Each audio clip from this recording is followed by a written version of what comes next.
Halo semuanya, kembali di Makna Tersirat. Semoga kalian semua selalu dalam keadaan baik ya.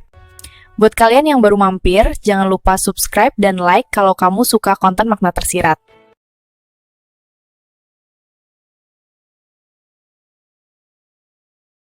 Ibumu itu sudah tua, tidak usah sok-sokan naik haji.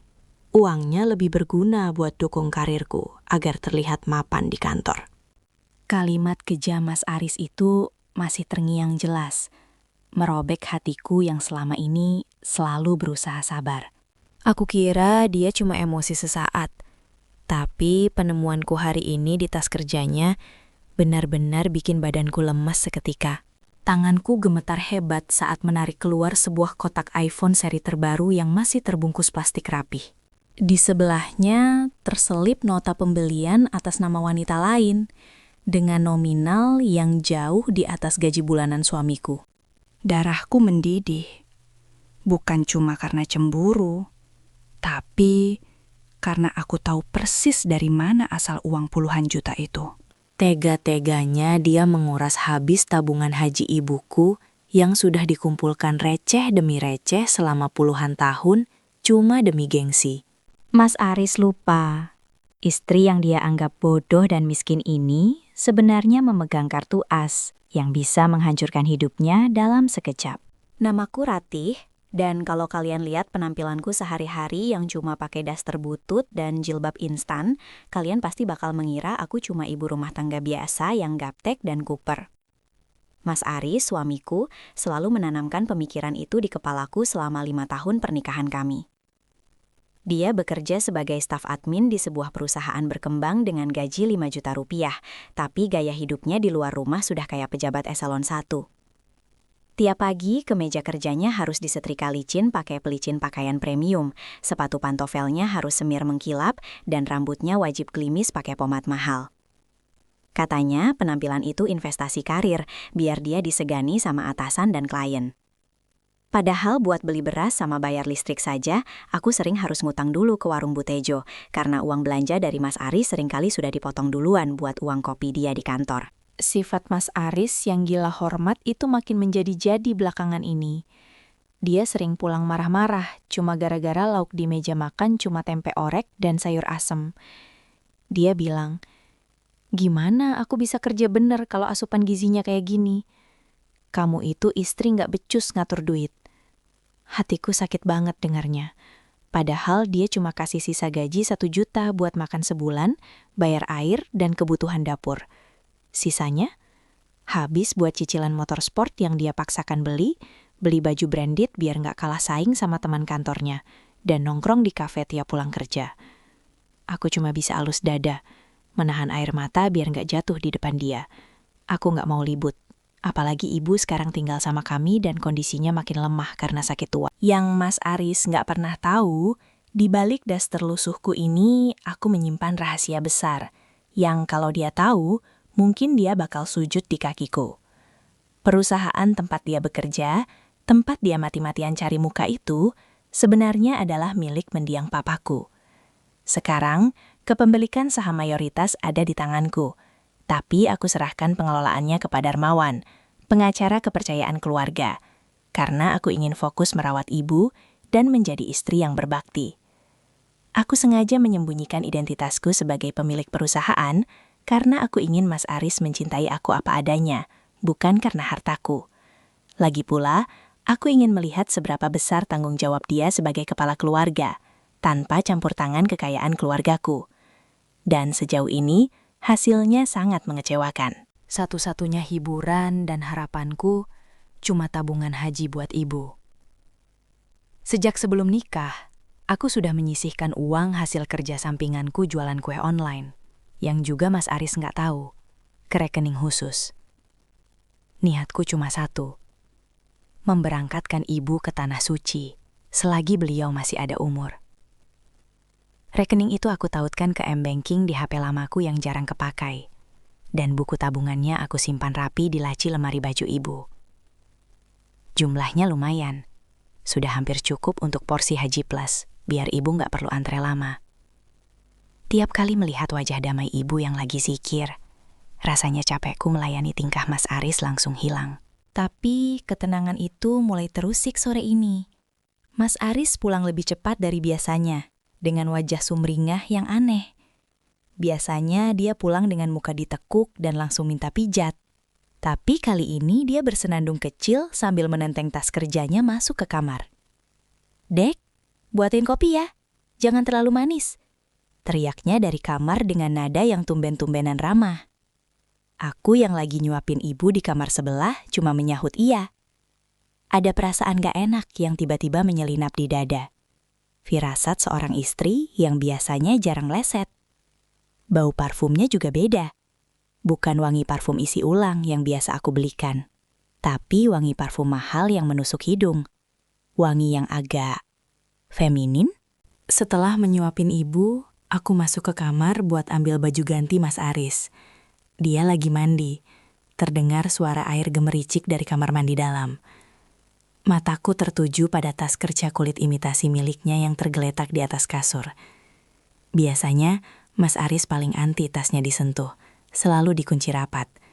Tapi hari ini, resletingnya terbuka lebar, menampakkan isinya yang berantakan.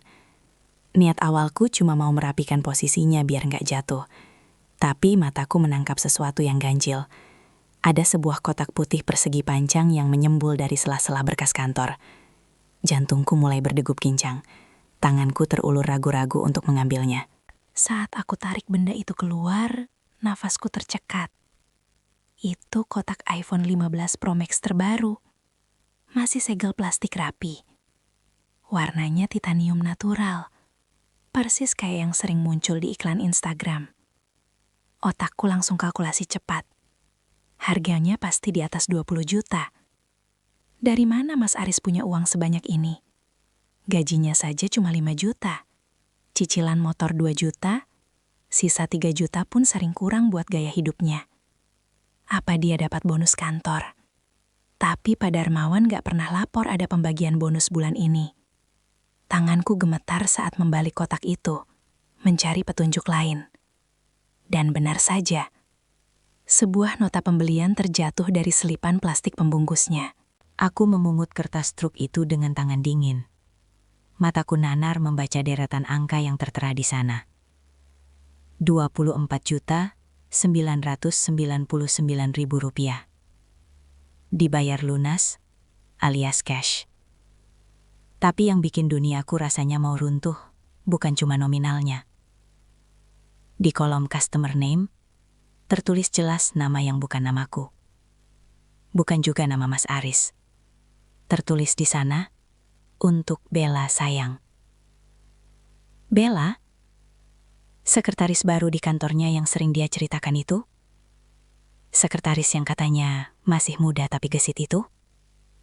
Dadaku sesak bukan main. Tapi kejutan terburuknya belum selesai. Di bagian bawah struk, ada detail pembayaran debit card. Dan 4 digit terakhir nomor kartu yang tertera di sana. Aku hafal mati nomor itu. Itu nomor kartu debit rekening tabungan haji ibu. Kakiku lemas seketika. Rasanya tulang-tulang di lututku lolos semua saat membaca nama wanita lain di struk itu. Aku terduduk di tepi kasur sambil mencengkram kertas bukti pengkhianatan itu dengan tangan gemetar.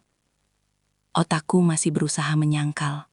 Berharap ini cuma mimpi buruk di siang bolong. Tapi benda dingin kotak iPhone di tanganku terasa begitu nyata. Dengan napas memburu, aku buru-buru memasukkan kembali kotak api itu ke dalam tas Mas Aris dan menutup resletingnya persis seperti semula. Karena aku tahu kalau aku labrak sekarang tanpa persiapan, dia pasti bakal memutarbalikkan fakta dan menuduhku lancang. Aku butuh konfirmasi yang lebih valid sebelum meledak. Jadi aku berlari kecil ke kamar ibu untuk mengambil HP Android butut yang biasa aku simpan di bawah tumpukan baju batik beliau. Jantungku rasanya mau copot saat menunggu loading aplikasi M-Banking yang terasa lama sekali, karena sinyal di kamar ibu timbul tenggelam. Keringat dingin mulai mengucur di pelipisku. Berdoa dalam hati semoga dugaanku salah. Semoga uang itu masih ada di sana walau sepeser. Namun begitu saldo rekening muncul di layar, air mataku langsung tumpah tanpa permisi membasahi layar HP. Angka 0 rupiah terpampang jelas di sana. Diikuti mutasi penarikan tunai besar-besaran yang tanggalnya persis saat Mas Aris bilang sedang lembur kantor. Uang 45 juta rupiah yang aku kumpulkan dengan keringat, air mata, dan hasil jualan kue sembunyi-sembunyi lenyap tak bersisa demi gengsi suamiku. Rasa sakit di dadaku berubah jadi nyeri fisik yang menusuk. Membayangkan wajah Mas Aris yang tanpa dosa itu ternyata tega merampok mertuanya sendiri yang sedang sakit keras. Suara pintu kamar mandi terbuka membuyarkan tangisanku, memaksaku cepat-cepat menyeka wajah dan kembali ke kamar kami dengan langkah berat. Mas Aris keluar hanya berbalut handuk. Aroma sabun maskulin menguar memenuhi ruangan saat dia bersiul-siul kecil di depan cermin. "Dek, kopinya mana? Kok malah bengong kayak orang bingung?" Tanyanya tanpa menoleh, sibuk menyisir rambutnya dengan gaya necis. Aku menatap punggungnya dengan tatapan nanar, menyadari bahwa laki-laki di depanku ini bukan lagi imam yang dulu aku banggakan, tapi seorang pencuri bertopeng suami. Mas, panggilku pelan. Berusaha menekan getaran kemarahan dalam suaraku agar terdengar wajar. Tadi ada notifikasi SMS masuk di HP lama ibu. Katanya ada penarikan dana besar dari rekening tabungan haji. Mas tahu sesuatu soal ini? Aku sengaja memancingnya dengan kebohongan kecil. Padahal nomor itu sudah masa tenggang. Mas Aris tiba-tiba berhenti menyisir rambut. Pantulan wajahnya di cermin terlihat menegang sesaat. Tapi dengan cepat dia ubah jadi ekspresi kesal yang dibuat-buat. Seolah aku yang salah bertanya. Oh, itu. Jawabnya enteng sambil berjalan ke lemari dan mengambil kemeja kerja terbaiknya yang baru aku setrika tadi pagi. Aku yang ambil tadi siang lewat ATM. Kenapa memangnya? Masalah buat kamu. Jawaban santainya itu sukses bikin darahku mendidih sampai ke ubun-ubun. Seolah dia baru saja mengambil uang receh sisa belanja. Mas, itu uang haji ibu. Itu uang suci yang dikumpulkan bertahun-tahun. Kenapa Mas ambil tanpa izin? Tega banget Mas pakai hak orang tua yang sudah sakit-sakitan. Suaraku mulai meninggi. Tak kuasa lagi menahan emosi yang sudah di ujung tanduk. Mas Aris membanting pintu lemari dengan kasar, lalu melangkah mendekatiku dengan telunjuk menuding tepat di depan wajahku. "Heh, Ratih, kamu itu istri, harusnya dukung suami, bukan malah hitung-hitungan. Aku butuh modal buat traktir klien dan upgrade penampilan biar bisa naik jabatan jadi manajer." Teriakannya menggema, lalu meluncurlah kalimat biadab itu. "Lagian, ibumu itu sudah tua, sakit-sakitan. Tidak usah sok-sokan naik haji. Fisiknya juga nggak bakal kuat. Uangnya lebih berguna buat dukung karirku agar terlihat mapan di kantor daripada hangus kalau ibumu mati mendadak." Kata-kata itu menampar batingku lebih keras daripada pukulan fisik manapun. Membuatku ternganga melihat sosok monster yang selama ini tidur di sampingku.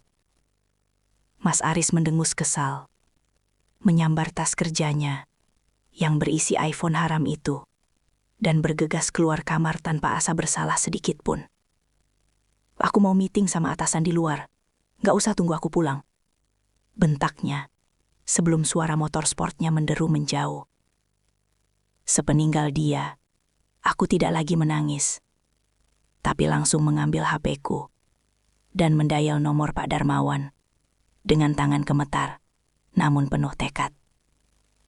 "Halo Pak Darmawan, saya butuh bantuan Bapak untuk audit keuangan suami saya dan selidiki wanita bernama Bella malam ini juga." Jam dinding menunjukkan pukul 8 malam, tapi rasanya setiap detik berjalan lambat sekali, seperti sedang menyiksa batinku. Aku duduk di ruang tamu yang remang-remang, ditemani suara jangkrik dan dengkuran halus ibu dari kamar sebelah. Mataku tak lepas dari layar HP, menunggu kabar dari Pak Darmawan. Biasanya aku sabar, tapi malam ini rasanya darahku berdesir panas tiap kali membayangkan Mas Aris sedang tertawa-tawa di luar sana, Sementara aku di sini memutar otak memikirkan cara mengganti uang tabungan ibu. Tiba-tiba, notifikasi WhatsApp masuk beruntun. Nama Pak Darmawan, lawyer, muncul di layar. Jantungku berdegup kencang. Jariku gemetar saat membuka pesan itu. Bukan cuma teks, tapi ada beberapa file foto dan video yang dikirimkan beliau. Bu Ratih, mohon maaf mengganggu malam-malam. Tim saya sudah bergerak cepat. Ini data awal yang kami temukan terkait saudari Bella dan suami ibu, Pak Aris. Mohon ibu kuatkan hati sebelum melihatnya. Tulis Pak Darmawan. Aku menarik napas panjang, mencoba menyiapkan mental. File pertama yang aku buka adalah laporan audit keuangan kecil-kecilan dari divisi Mas Aris. Mataku terbelalak. Ternyata bukan cuma uang ibu yang dia embat. Di situ tertera jelas, Mas Aris sering memanipulasi bon bensin, markup harga alat tulis kantor, sampai memalsukan nota jamuan makan siang klien. Jumlahnya memang receh kalau per item, 50.000, 100.000. Tapi kalau dikalikan setahun, nominalnya tembus belasan juta. Pantesan dia selalu kelihatan punya uang jajan lebih, meski gaji cuma numpang rewat. Tapi itu belum seberapa dibanding file berikutnya. Itu adalah tangkapan layar akun Instagram yang digembok. Milik akun bernama @bella_barbie. Pak Darmawan rupanya punya cara sendiri buat menembus privasi akun itu. Postingan terbaru yang diunggah 1 jam lalu sukses bikin air mataku kering seketika. Berganti jadi nyala api amarah. Di foto itu terlihat tangan seorang pria. Tangan dengan jam tangan KW yang aku hadiahkan pas ulang tahun Mas Aris, sedang menggenggam erat tangan wanita yang kukunya dicat merah menyala. Captionnya bikin mual. Dinner romantis bareng calon manajer kesayangan. Thanks for the treat my love. #RichLife, #couple goals. Aku menggeser ke slide berikutnya. Sebuah video Instagram story. Di situ wajah Bella terpampang jelas. Cantik, muda, glowing, beda jauh sama aku yang kucal kena asap dapur tiap hari. Dia sedang unboxing kotak iPhone 15 Pro Max yang tadi sore aku lihat di tas Mas Aris. Gila, beneran dibeliin dong. Padahal aku cuma kode dikit. Makasih ya Mas Aris sayang, kamu emang cowok paling royal sedunia. Seru Bella di video itu dengan suara manja yang dibuat-buat. Kamera kemudian bergeser, menyorot wajah Mas Aris yang sedang memotong steak di depannya. Suamiku itu tersenyum lebar, senyum bangga yang menjijikkan.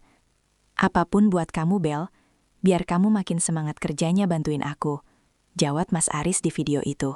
Duniaku rasanya berputar. Mas Aris bilang ke aku kalau uang itu buat dukung karir. Ternyata karir yang dia maksud adalah menyogok selingkuhannya. Dia tega makan steak mahal seharga ratusan ribu per porsi, sementara di rumah aku cuma masak tempe orek dan dia hina makanannya.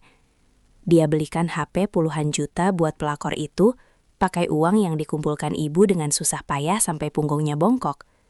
Ya Allah, biadab kamu Mas, desisku pelan. Rasa sakit hatiku bukan lagi soal cemburu. Ini soal harga diri dan kemanusiaan yang sudah diinjak-injak. Mas Aris sudah melampaui batas yang tak bisa dimaafkan. Pak Darmawan mengirim pesan lagi. Kali ini berupa lokasi terkini. Mereka masih di steakhouse premium di pusat kota, Bu. Lokasinya ada di map ini. Apa perlu saya suruh orang untuk membubarkan? Tanyanya. Aku menatap lokasi itu. Restoran itu dulu adalah tempat favorit Papa.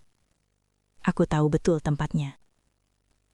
Sebuah rencana nekat muncul di kepalaku. Aku tidak butuh orang lain untuk membubarkan mereka. Aku tidak mau cuma jadi penonton yang menangis di pojokan kamar. Aku adalah pemilik perusahaan tempat mereka mencari makan. Dan malam ini, sang pemilik akan melakukan inspeksi mendadak. Aku bangkit dari sofa, berjalan menuju kamar mandi, dan membasuh mukaku yang sembab. Aku ganti daster lusuhku dengan gamis terbaik yang aku punya. Satu-satunya baju bagus peninggalan masa lajangku yang masih muat. Aku pakai bedak tipis untuk menutupi mata pandaku. Aku ambil tas jinjingku, memasukkan semua bukti print out rekening koran ibu yang sempat aku cetak tadi sore di fotokopian depan, dan memegang erat HP-ku. Aku titip pesan ke tetangga sebelah untuk menengok ibu sebentar karena aku ada urusan mendesak. Malam ini, Ratih si istri penurut sudah mati. Yang ada sekarang adalah Ratih, anak yang akan menuntut balas demi ibunya. Aku memesan ojek online dengan tujuan steakhouse itu. Sepanjang perjalanan, angin malam menampar wajahku, tapi hatiku jauh lebih dingin. Aku bayangkan wajah kaget Mas Aris nanti. Aku tidak akan melabrak dengan teriak-teriak kampungan dan jambak-jambakan. Tidak, itu terlalu murah buat wanita berkelas seperti Bella. Aku akan menghancurkan mereka dengan cara yang jauh lebih elegan dan menyakitkan. Motor ojek berhenti tepat di depan restoran mewah itu. Dari kaca jendela besar yang transparan, aku bisa melihat mereka. Mas Aris dan Bella, duduk di meja pojok, tertawa bahagia di atas penderitaan ibuku. Tunggu tanggal mainnya, Mas. Langkahku terasa berat, tapi pasti saat memasuki restoran steak mewah yang dindingnya penuh kaca itu. AC ruangan yang dingin menusuk kulit. Tapi hatiku jauh lebih beku menahan amarah yang sudah diubun-ubun. Beberapa pelayan sempat menatapku sinis. Mungkin karena gamis lamaku terlihat nggak level dibanding gaun-gaun pengunjung lain. Tapi aku masa bodoh dan terus berjalan tegak. Mataku menyapu seluruh ruangan, melewati meja-meja yang penuh canda tawa, sampai akhirnya pandanganku terkunci pada meja nomor 12 di pojok ruangan yang agak remang-remang. Di sana, pemandangan yang menyakitkan itu terpampang jelas di depan mataku tanpa sensor. Mas Aris sedang tertawa lepas, wajahnya berseri-seri. Tangannya sibuk memotong daging steak di piring Bella, lalu menyuapkannya dengan mesra ke mulut wanita itu. Pemandangan itu begitu kontras dengan kondisi ibu di rumah yang makan bubur saja susah karena memikirkan nasib hajinya yang terancam gagal. Aku menarik napas panjang, mengumpulkan sisa-sisa keberanian, lalu berjalan perlahan menghampiri meja mereka dari arah belakang, agar mereka tidak menyadari kedatanganku. Assalamualaikum Mas Aris. Enak steaknya. Dagingnya empuk ya. Selembut hati ibuku yang uang tabungan hajinya kamu curi buat beli daging ini. Bisikku datar, tapi tajam, tepat di samping telinganya. Mas Aris tersedak seketika. Wajahnya memerah padam antara kaget dan malu. Dia terbatuk-batuk keras sampai memukul dadanya sendiri. Dia menoleh patah-patah dengan mata melotot seolah melihat hantu. Sementara Bella yang sedang asyik selfie dengan iPhone barunya ikut terlonjak kaget sampai HP mahal itu hampir terlepas dari tangannya yang berkutek merah. Ratih, ngapain kamu kesini? Bikin malu aja. Desis Mas Aris dengan suara tertahan namun penuh emosi. Dia buru-buru berdiri dan merentangkan tangan, berusaha menutupi tubuhku dengan badannya agar tidak dilihat orang lain. Pulang sana. Kamu ngigau apa sih? Nuduh-nuduh sembarangan di depan tamu penting. Lihat tuh, baju kamu gembel banget. Gak pantas masuk tempat beginian. Hardiknya sambil mencengkram lengan atasku dengan kasar. Lebih peduli pada bajuku yang lusuh daripada dosanya yang sudah terbongkar. Bella yang sudah menguasai diri memandangku dari ujung kaki sampai kepala dengan tatapan jijik. Lalu tertawa kecil yang sangat meremehkan. Ya ampun Mas, jadi ini istri kamu yang katanya beban itu. Pantesan kamu gak betah di rumah, tampilannya kayak pembantu gini, bau bawang lagi. Masak sih dia nuduh kamu nyuri? Mas Aris kan manajer, masa butuh duit receh dia? Cibir Bella sambil membetulkan tatanan rambutnya. Kata-kata pembantu dan beban itu seperti bensin yang disiramkan ke api amarahku yang sudah berkobar. Aku menepis tangan Mas Aris dengan kasar, lalu mengeluarkan struk belanja yang sudah kuremas dari saku gamisku. Jaga mulutmu, Mbak. iPhone di tanganmu itu, nota pembeliannya ada di sini. Dibayar lunas pakai kartu debit atas nama ibu saya yang sudah tua renta. Kamu bangga pamer barang hasil curian dari uang ibadah orang tua? Semprotku langsung ke wajah Bella, membuat wajah cantiknya langsung pucat pasi seketika. Mas Aris yang merasa terpojok bukannya minta maaf, malah makin garang karena egonya terluka di depan selingkuhannya. Kurang ajar. Berani kamu hina Bella? Dasar istri durhaka, gak tahu diuntung. Mas Aris mengangkat tangannya tinggi-tinggi, siap mendaratkan tamparan keras ke pipiku. Aku memejamkan mata siap menerima sakit. Tapi tangan itu tidak pernah sampai ke wajahku, karena sebuah tangan kekar menahannya di udara dengan kuat. "Lepaskan tangan kotor Anda dari Bu Ratih." Suara berat Pak Darmawan terdengar berwibawa di belakangku, diiringi 2 security berbadan tegap yang siap mengamankan situasi. Mas Aris ternganga bingung melihat pengacara kondang itu. "Bapak siapa? Jangan ikut campur urusan rumah tangga orang," teriaknya panik. Pak Darmawan tersenyum tipis, senyum kemenangan yang mematikan. "Saya kuasa hukum Bu Ratih, pemilik sah 80% saham perusahaan tempat Anda bekerja. Jadi secara teknis, Anda baru saja mencoba memukul bos besar Anda sendiri. Mulai detik ini, Anda saya pecat tidak hormat. Silahkan nikmati steak terakhir Anda sebelum aset Anda kami sita besok pagi." Aku berbalik badan meninggalkan mereka yang mematung dalam kehancuran, tanpa menoleh sedikit pun. Setahun sudah berlalu sejak malam berdarah di restoran steak itu. Dan hidupku kini berubah 180 derajat kembali ke poros yang seharusnya. Pagi ini, langit Bandara Soekarno-Hatta terasa begitu cerah saat aku menggandeng tangan ibu yang tampak gagah dengan seragam batik haji khusus. Alhamdulillah, berkat rezeki yang kembali lancar, ibu akhirnya berangkat ke Tanah Suci bukan dengan paket reguler yang harus antri bertahun-tahun, melainkan paket haji furoda yang aku bayar lunas tunai sebagai ganti uang tabungan yang dulu dicuri. Senyum ibu merekah lebar, air mata bahagianya menetes saat mencium keningku sebelum masuk ke gate keberangkatan, membisikkan doa agar Allah mengganti semua air mataku dengan kebahagiaan. Dan rasanya doa itu langsung tembus ke langit karena hatiku kini terasa plong tanpa beban. Sepulang dari bandara, sopir pribadiku memacu mobil Alphard membelah jalanan Jakarta menuju kantor pusat, tempat aku kini duduk sebagai CEO yang sah. Penampilanku sudah jauh berbeda. Tidak ada lagi daster lusuh atau jilbab instan yang sudah berbulu. Kini aku mengenakan blazer pastel rancangan desainer lokal dan hijab silk yang nyaman. Aku memutuskan untuk turun gunung mengelola perusahaan peninggalan papa karena ternyata mengurus bisnis jauh lebih mudah daripada mengurus ego suami yang manipulatif. Karyawan-karyawan lama menyambutku dengan hangat setiap pagi. Mereka bilang suasana kantor jadi lebih adem dan produktif sejak si manajer arogan itu ditendang keluar. Dan aku bersyukur keputusan tegas malam itu menyelamatkan aset keluargaku. Ngomong-ngomong soal Mas Aris, Karma ternyata bekerja lebih cepat dari paket ekspres. Karena sehari setelah insiden labrak itu, Pak Darmawan langsung mengeksekusi semua ancamannya tanpa ampun. Mas Aris dipecat tidak hormat dengan catatan hitam di surat referensi kerjanya yang membuat dia mustahil diterima di perusahaan bonafide manapun. Ditambah gugatan pengembalian dana perusahaan yang membuatnya bangkrut total. Aset-asetnya disita, motor sport kesayangannya ditarik leasing, barang-barang brandednya dijual murah, dan yang paling menyedihkan adalah si Bella langsung mencampakkan dia begitu tahu Mas Aris jatuh miskin. Katanya dia alergi sama cowok miskin, lalu kabur membawa lari iPhone 15 Pro Max yang belum lunas itu, meninggalkan Mas Aris sendirian menanggung malu dan utang. Siang itu, saat mobilku berhenti di lampu merah perempatan besar dekat kantor lama Mas Aris, mataku menangkap sosok yang familiar tapi menyedihkan di pinggir jalan. Seorang pria kurus dengan kulit menghitam terbakar matahari, memakai kaos partai yang sudah bolong di bagian ketiak, sedang duduk di trotoar sambil mengais-ngais botol plastik bekas dari tong sampah.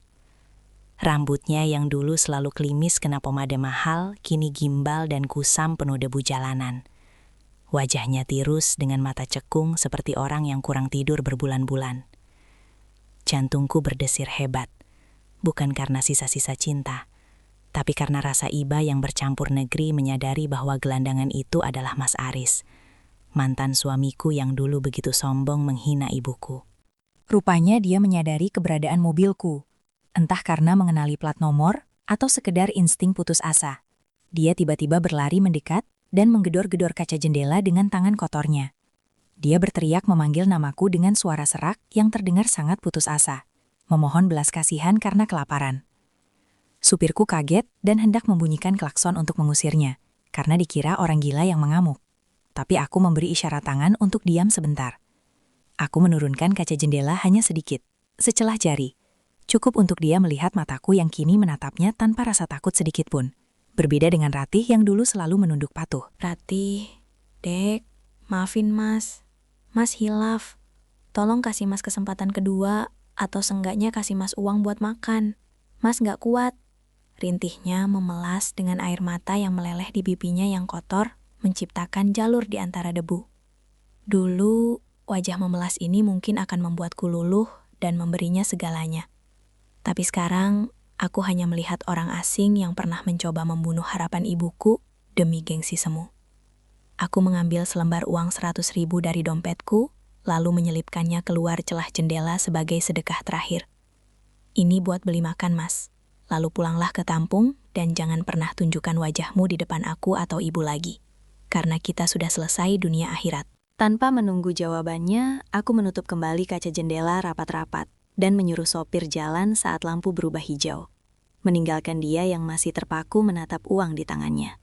Dari kaca spion, aku melihat Mas Aris jatuh bersimpuh di aspal panas sambil menangis terseduh-seduh, meratapi nasibnya yang hancur lebur karena keserakahannya sendiri. Dia kehilangan istri yang tulus, pekerjaan mapan, dan harga diri, hanya demi nafsu sesaat dan gaya hidup yang tidak sesuai kemampuan. Tuhan itu maha adil dan tidak pernah tidur. Dia membuktikan bahwa doa orang yang teraniaya, apalagi doa seorang ibu yang dizolimi menantunya, tidak akan ada penghalangnya menuju langit. HP-ku bergetar menampilkan pesan dari Pak Darmawan yang mengabarkan kalau proses perceraian sudah ketuk palu secara first take. Resmi sudah, aku menyandang status janda yang merdeka.